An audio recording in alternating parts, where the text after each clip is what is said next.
तो घरेलू वितरण में प्रयुक्त तारों के नाम, कार्य और आवरण के रंग को हमें लिखना है। हमें कुछ नहीं करना है, प्रश्नोत्तर संख्या 24 डालिए।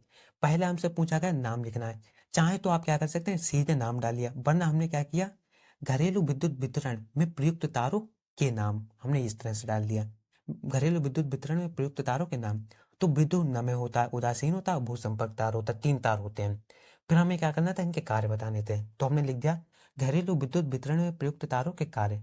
पहला डाला विद्युत नमय, तो इसे धनात्मक तार भी कहते हैं। जो विद्युत नमय है इसे धनात्मक तार भी कहते हैं।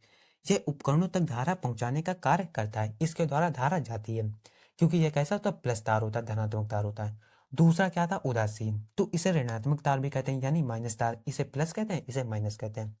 यह उपकरणों से धारा वापस लाने का कार्य करता है। देखिए, प्लस से धारा जाती है और माइनस से धारा वापस आती है बैटरी में।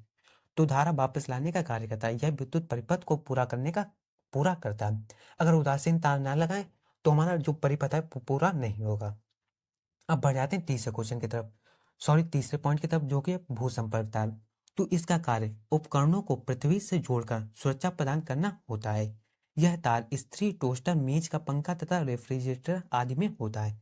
आपने देखा होगा कि बहुत से प्लग होते हैं, उनमें तीन प्लग बने होते हैं, यानी तीन लगाने वाली कुंबियां बनी होती हैं। दो जो मेन होते हैं उनसे हम लोगों की चीजें चलती रहती हैं, लेकिन तीसरे का काम ही नहीं होता है कुछ।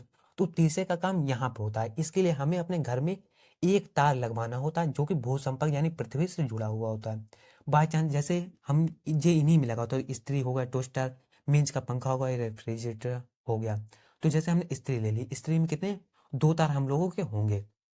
बाई चांस क्या हुआ, तार हम लोगों का टूट के गिर गया और स्त्री में करंट आने लगा।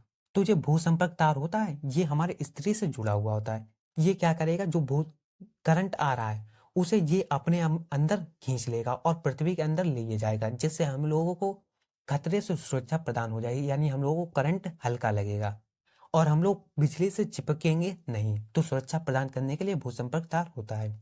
अब हमें तीसरी चीज क्या करनी थी, तीसरी चीज हमें करनी थी आवरण के रंग बताने थे। तो आवरण के रंग हम बता देते हैं। तो घरेलू विद्युत वितरण में प्रयुक्त तारों के आवरण के रंग, तो विद्युत नमय होता है वो लाल रंग का होता है, उदासीन तार होता है काले रंग का होता है, और भूसंपर्क तार जो होता है वो हरे रंग का होता है।